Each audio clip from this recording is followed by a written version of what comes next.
Resolvi gravar esse vídeo aqui, gente, em respeito às pessoas que vêm me acompanhando aí. Desde quando eu compartilhei o meu testemunho, eu e meu esposo vencemos 10 diagnósticos de infertilidade. Os nossos filhos já eram milagres desde o início, né, da gravidez.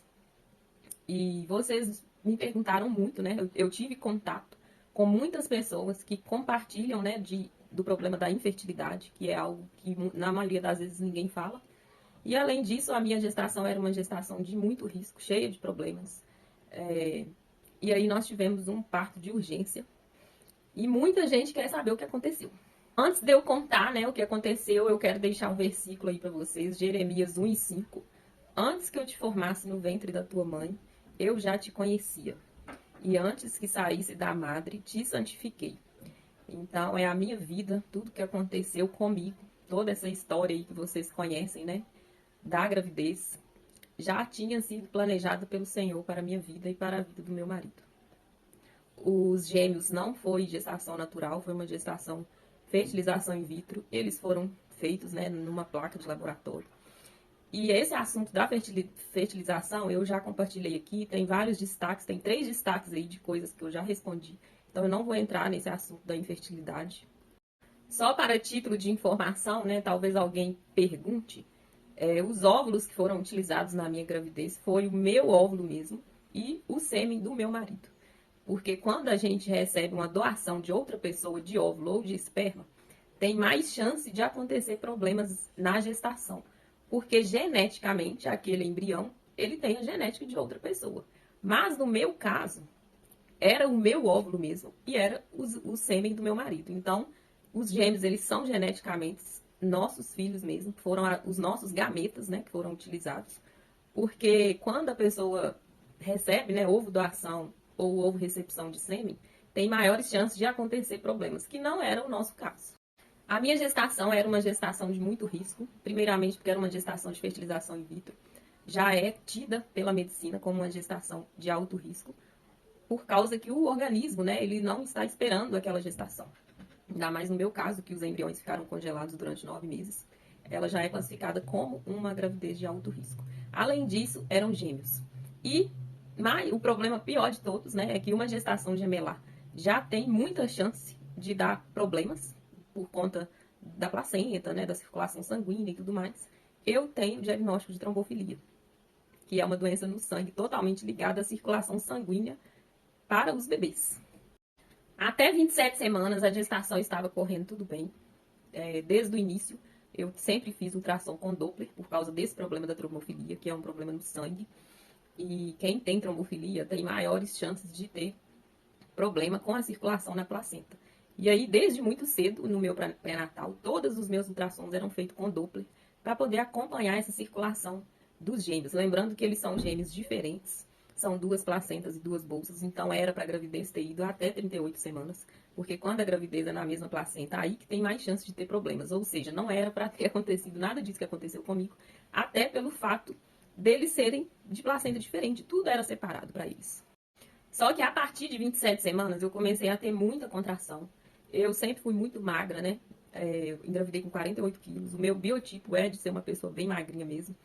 E eu comecei a sentir muita contração, a minha barriga estava muito grande.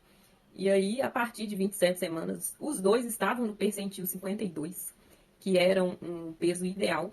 Tava tudo ok com o Doppler. E aí eu comecei a sentir muita contração. Depois disso, o médico solicitou pra gente ficar mais de olho, e aí eu comecei a fazer ultrassons a cada 15 dias. E assim, a minha barriga ficava muito dura e as chances de ter um parto prematuro estava cada vez mais nítida, né, de acontecer. E aí nós colocamos uma meta de chegar às 32 semanas, tanto que eu compartilhei aqui com vocês, que eu tinha começado a ingerir mais proteínas para ver se eles ganhavam peso. A meta era chegar em 32 semanas, com 2 quilos para cada bebê. E aí eu estava sendo muito bem acompanhada, muita suplementação. Eu fui muito bem assistida. Tive um dos melhores pré-natais que uma pessoa poderia ter em relação à suplementação, em relação ao cuidado com a saúde. Quem me conhece, né, sabe que eu sou uma pessoa extremamente focada em atividade física, em beber água, em não comer açúcar, fritura, comida só saudável. Então, assim, não tinha nada que eu pudesse estar fazendo para amenizar, porque eu já estava fazendo isso desde o início da gestação. Até então, o que estava acontecendo era somente o excesso de contrações.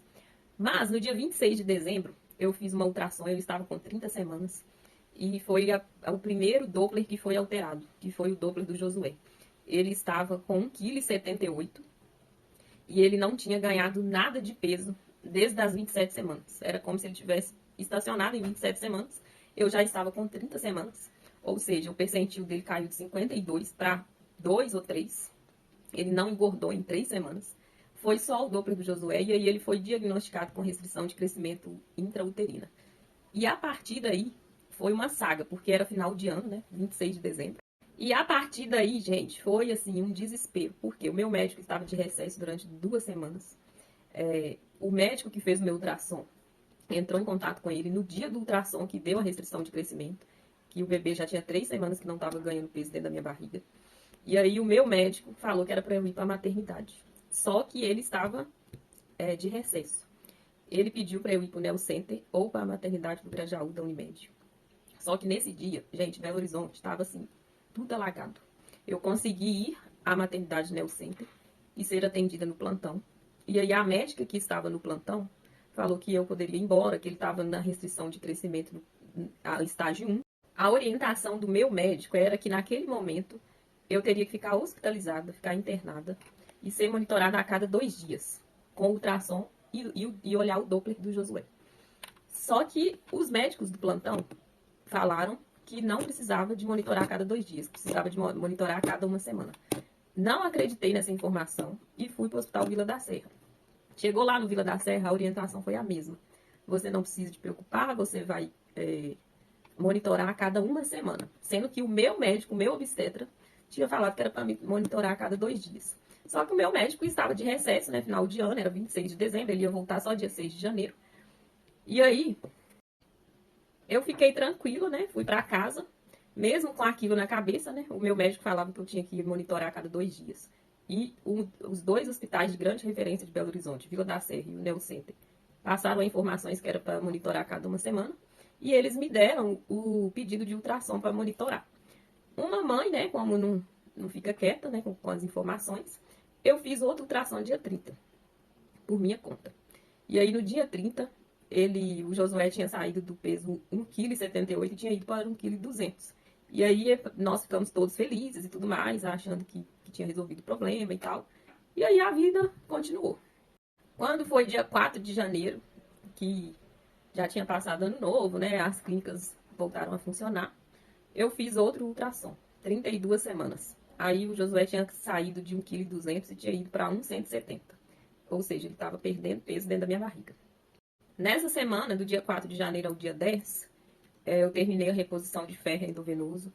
Estava muito bem suplementada, né? Sem anemia, o ferro, tudo em dia e tudo mais. E eu tinha um ultrassom dia 10 de janeiro, saí de casa para fazer o ultrassom. Eu estava super tranquila, porque o meu médico iria acompanhar a evolução da gestação pelo WhatsApp, eu fazia os exames e mandava para ele e tudo mais. E eu estava muito mais calma, porque ele estava me dando um suporte, né, maior. E fui fazer o ultrassom. Eu e a Vinaldo fomos fazer o ultrassom. Na minha cabeça ia dar tudo certo, os bebês iam nascer na época correta, né? Eu não queria bebê prematuro. Até que fomos fazer o ultrassom, sair de casa, né? Como se eu fosse simplesmente fazer um ultrassom. E aí, o ultrassom demorou uma hora e meia. O médico mandou eu levantar várias vezes e andar. Mandou eu me alimentar. Eu tomei uma vitamina de banana. Comi empada, que são coisas que eu não tenho costume de comer. Então, para subir mesmo a glicose na hora, subir a pressão, eu tenho uma pressão muito baixa. E num intervalo de uma hora e meia de exame, o Josué não mexeu hora nenhuma. Ele não tinha movimentação fetal, ele não tinha movimentação respiratória. O coração dele estava batendo. O médico do ultrassom, para falar que um bebê está em sofrimento fetal, ele tem que tentar de tudo para que aquele bebê mexa. Uma das coisas, né, fazer a mãe andar, comer, alimentar, que foi o que ele falou comigo. Então eu enchi a barriga de vitamina de banana, de empada, minha barriga estava cheia, andei. O exame demorou, não pode ser um exame muito rápido. E ele mexia assim na minha barriga com o aparelho do ultrassom. E o Josué não mexia. A Aruna mexia o tempo todo, chutava ele e ele ficava quietinho. O médico deu um relatório de sofrimento fetal. Eu fui pro hospital na hora, saí. Foi questão assim de 5 minutos. do lugar que eu estava pro hospital. Eu estava na área hospitalar. Em 5 minutos eu cheguei no Neocenter. Cheguei lá no Neocenter, passei na triagem. Na hora que eu passei na triagem, a enfermeira ligou para outro setor e falou assim, código branco. Eu nem sei o que é isso. Já pegou no meu braço, já entrou lá para dentro, passou na frente de todo mundo. A sala de espera do Neocenter estava lotada, do pronto atendimento. Eles me passaram na frente de todo mundo. E o Aguinaldo atrás de mim, aquele desespero, né? Eu tô assim, meu Deus do céu, o que tá acontecendo? Foi muito, assim, assustador. Foi muito assustador. Na hora que ela me colocou pra dentro, passou na frente de todo mundo, a médica desceu, abriu a porta, chamou meu nome, tudo muito rápido mesmo. Chamou meu nome, na hora que eu sentei na frente dela, quando ela pegou meu ultrassom, que eu tinha acabado de fazer, ela virou pra mim e pro Aguinaldo e falou assim, ela é a próxima do bloco. Gente, eu vou me segurar aqui pra eu não chorar, porque foi muito assustador, foi terrível, foi muito susto. Aí eu olhei pra ela assim e falei assim, mas minha barriga tá cheia, eu acabei de tomar vitamina, empada. Aí ela, ixi, então você não pode tomar anestesia hack. Você vai ter que ser apagada, anestesia geral. Aí eu, anestesia geral, comecei, gente, eu chorava assim, ó. O mundo tava acabando, saía muita lágrima mesmo. E o Aguinaldo falando, não, doutora, é isso mesmo, pode fazer o que for preciso. E eu chorando. E ele super calmo, ele tava muito calmo. Pode fazer, tá tudo bem, pode fazer o que for preciso. Aí eu lembrei que 9 horas da manhã eu tinha tomado a injeção de trombofilia. E só pode fazer a cesárea 12 horas depois que você tomou a injeção. Então eu poderia fazer o parto 9 horas da noite. Aí eu virei pra médica e falei, mas eu tomei a injeção de trombofilia, meu sangue tá ralo, eu vou ter hemorragia, eu vou morrer. Aí ela pegou e falou assim, você tomou injeção? Falei, tomei injeção, eu tenho trombofilia e tal. Aí ela pegou e falou assim, não, nós vamos avisar o anestesista, se for preciso, fazer o contrário, que é colocar o sangue mais duro, né? Porque a Clexane, ela põe um sangue ralo. E logo, a chance de ter hemorragia era altíssima. E aí eles já ligaram para Hemominas, pediram 7 bolsas de sangue, e eu escutando aquilo tudo, já subi pro bloco. Pessoal, tive que dar uma pausa aí no vídeo, vou continuar. Eu fiquei muito emotiva, sabe? E aí também tava chegando a hora de eu ir pro hospital. Mas eu vou continuar. E aí eles ligaram pro Hemominas, pediram as bolsas de sangue. Subiram comigo pro bloco cirúrgico, me colocaram lá na posição, né, de cesárea, lavou minha barriga, tudo. E eu só escutava todo mundo ligando, perguntando, né, se as bolsas já tinham chegado e tudo mais. Eu escutava o microfone do hospital. Eu já estava na maca, eu escutava eles falando, atenção, pediatras, centro cirúrgico 2. Nisso, o Aguinaldo já pegou a documentação, né, para poder liberar a internação e tudo mais. Eles já subiram comigo pro bloco. E aí eu escutava nos microfones do hospital, atenção, 2 pediatras, centro cirúrgico 2, era o que eu tava. Anestesistas, médicos plantonistas, enfermeiras, compareça ao centro cirúrgico 2, centro cirúrgico 2. E eles repetiam várias vezes, centro cirúrgico 2. E eu pensava assim, gente, eu vou morrer, não tem como, eu vou morrer, porque olha o tanto de riscos. Eu fui para uma mesa de cesárea sabendo dos riscos, eram muitos riscos. E a vida do Josué tava assim, puro fio. E eu planejei, né, tirar foto lá na sala de parto, aquelas coisas, né, que a gente sonha e tudo mais. Eu queria ver o nascimento dos bebês. Tipo assim, na minha cabeça, eu ia ver tudo, acompanhar tudo. E aí, naquele momento, era eu que não ia ver nada. E aí, gente, nossa, foi muito difícil. Eu chorei várias vezes. Eles fizeram 3 acessos em mim. Um acesso para anestesia com soro, um acesso para transfusão de sangue. O outro acesso para poder monitorar remédio, né, ocitocina e tal, para poder conter a hemorragia. E os riscos eram altíssimos, eu tinha ciência dos riscos, eu sabia que aquilo ali eu estava simplesmente na mão de Deus, foi exatamente. E aí o foco deles era salvar a vida do Josué e tentar fazer de tudo com os riscos que eu já tinha, com os riscos da mãe. Um útero de gestação gemelar, ele já é propício a ter hemorragia por natureza, porque o útero fica maior. No meu caso, com a trombofilia era muito mais grave.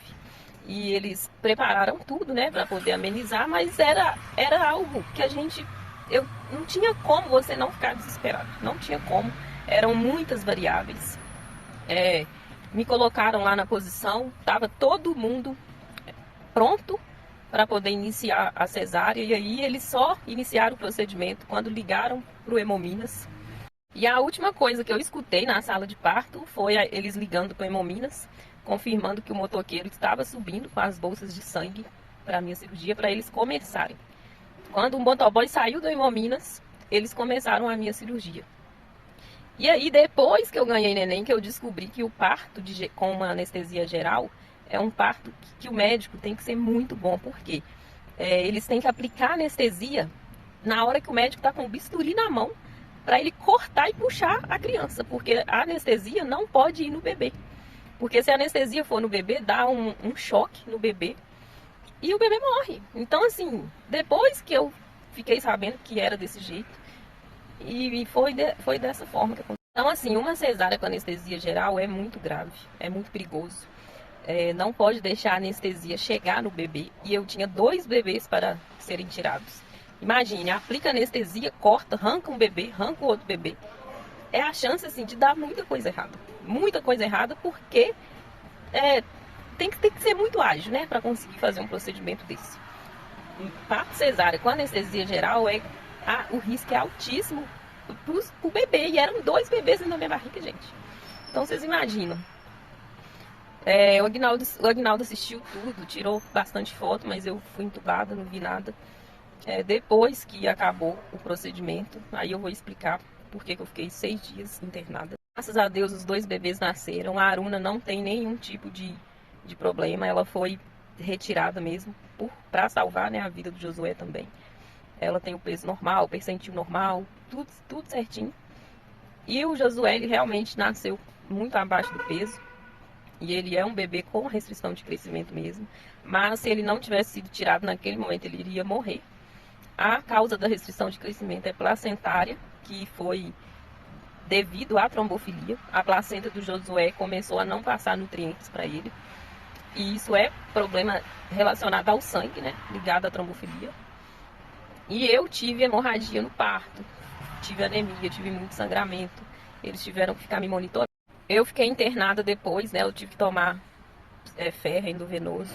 Fiquei com muita anemia por causa da hemorragia. Eu tive hemorragia no parto, mas a hemorragia foi controlada com ocitocina. Isso estava escrito no meu laudo de alta. Então foi realmente a hemorragia aconteceu, né? Que era o risco alto de vida, né? De morte para mim. Mas foi controlada com ocitocina. E eu tenho só agradecer a Deus, né? Pela equipe do Neo Center. Eles foram fantásticos comigo. Mas eu precisei de ficar lá mais tempo por causa dessa anemia, por causa de uma dor debaixo da costela. Eles ficaram investigando o que era essa dor embaixo da costela que deu em mim. Como o meu parto, né, tem que ser muito ágil, né? Tira um bebê e tira outro muito rápido e eu muito magra, né? Pode ser que eles tenham feito uma força muito forte para poder tirar os bebês. Eu tive uma dor constante na costela direita depois. E eles foram pesquisando, fizeram raio-x para ver se tinha acontecido alguma coisa.